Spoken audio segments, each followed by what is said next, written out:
Assalamualaikum warahmatullahi wabarakatuh. Perkenalkan, nama saya Elsa Fiolina Damayanti, NIM 2018 53072. Di sini saya akan mempresentasikan tugas akhir saya, matkul manajemen basis data. Saya mengambil judul perancangan sistem informasi penjualan tas berbasis web. Nah, analisa kebutuhan itu yang pertama, analisa kebutuhan pengguna. Apa sih itu analisa kebutuhan pengguna dan apa aja? Nah, ini analisa terhadap kebutuhan pengguna lebih terkonsentrasi pada halaman front end sebuah web. Dalam tahap ini, pengguna melakukan spesifikasi terhadap semua kebutuhan yang diperlukan terkait sistem web yang akan dibangun. Dalam membangun sebuah web system, termasuk web, analisa kebutuhan pengguna atau user merupakan tahapan yang sangat penting. Dari analisa ini diharapkan bisa menghasilkan informasi yang bisa dijadikan sebagai kerangka sebelum membangun halaman front-end web sesuai keinginan dan keperluan pengguna atau pelanggan. Spesifikasi kebutuhan yang ingin diterapkan dalam pembangunan web kali ini meliputi penyediaan sebuah sistem penjualan tas secara online yang mampu memberikan kemudahan bagi pengguna, baik itu untuk sekedar melihat informasi produk ataupun langsung melakukan transaksi pembelian yang dipasarkan dalam web. Hal yang utama yang harus diberikan oleh sistem terhadap pelanggan adalah aspek user-friendly. Nah, dengan aspek user-friendly diharapkan kebutuhan pengguna bisa terpenuhi dengan baik. Ada beberapa proses dan informasi mengenai pelanggan yang seharusnya ada dan tersedia dalam halaman front-end sebuah web yang akan dibangun. Proses dan informasi tersebut adalah pelanggan dapat mengetahui jumlah produk yang dipesan dan berapa total pembayarannya.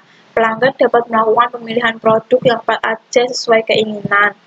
Pelanggan dapat melihat produk apa aja yang ditawarkan. Nah, yang kedua ini ada analisa kebutuhan sistem. Apa sih itu? Nah, dalam analisa ini terkonsentrasi pada halaman back-end. Untuk mendukung kinerja sebuah web yang akan dibangun, maka diperlukan adanya analisa terlebih dahulu terhadap kebutuhan sistem.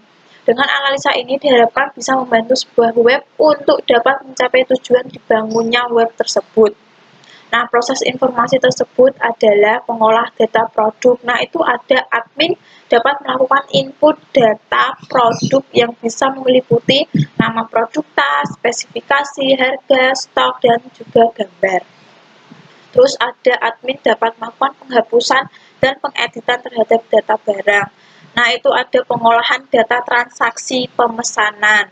Nah, itu ada yang pertama, admin dapat mengetahui pembayaran yang harus dilakukan oleh pelanggan tersebut. Dua, admin dapat mengetahui produk apa aja yang dibeli oleh pelanggan. Yang ketiga, admin dapat merubah dan melihat status pembayaran pelanggan. Nah, ini ada infrastruktur yang digunakan, itu ada perangkat hardware dan perangkat software. Nah, hardware-nya itu ada prosesor Intel Core 2 Duo LCD LED HD 14 inch, mainboard Intel, RAM 2GB, DDR3, hard disk 350GB, mouse, keyboard, printer Canon IP 2702. Nah, perangkat softwarenya itu ada sistem operasi Windows, Notepad++, Microsoft Office, Microsoft Visio, web server, Xampp, bahasa pemrograman HTML, PHP, SQL, dan juga CSS.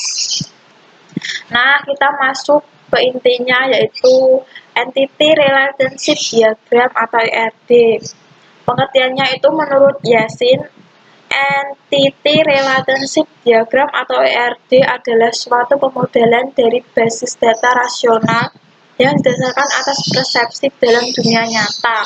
Dunia ini senantiasa terdiri dari sekumpulan objek yang saling berhubungan antara satu dengan yang lainnya. Menurut Yasin sendiri, suatu objek disebut entity dan hubungan yang dimiliki disebut relationship. Suatu entity bersifat unik yang memiliki atribut sebagai pembeda dengan entity lainnya. Nah, ini menurut Yasin itu ada 3 simbol. Yang pertama entity dengan simbol persegi panjang. Terus atribut memiliki simbol elips. Terus relasi.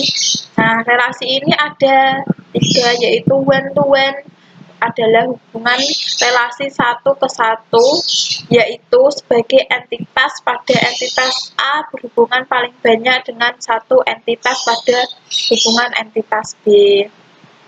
Terus ada one to many. Nah, ini setiap entitas pada himpunan entitas A dapat berhubungan dengan banyak entitas yang himpunan entitas B, tetapi setiap entitas pada entitas himpunan B dapat berhubungan hanya dengan satu entitas di entitas himpunan A. Terus yang ketiga ada many to many. Setiap entitas pada himpunan entitas A dapat berhubungan dengan banyak entitas pada himpunan entitas B. Nah, terus ini penerapannya ERD pada sistem penjualan tas itu ada. Nah, ini entitas tabel wilayah, atributnya itu ada ID wilayah sebagai primary key, terus wilayah pengirim, biaya pengirim, lama pengirim. Nah, tabel wilayah ini memiliki tabel pemesanan, relasinya itu 1 ke 1 atau one to one. Tabel pemesanan ini juga mempunyai atribut yaitu ID wilayah, tanggal order, nama pemesan, alamat pemesan, kode pemesan, total bayar, email pemesan, kontak pemesan, status pemesan. Nah, primary key-nya itu kode pemesan. Setelah itu tabel pemesanan itu mempunyai tabel konfirmasi. Nah, hubungannya itu one to one. Nah, tabel konfirmasi ini itu memiliki atribut kotak pemesan, bank tujuan, rekening atas nama, bank pengirim, tanggal konfirmasi, bukti transaksi, tanggal transfer.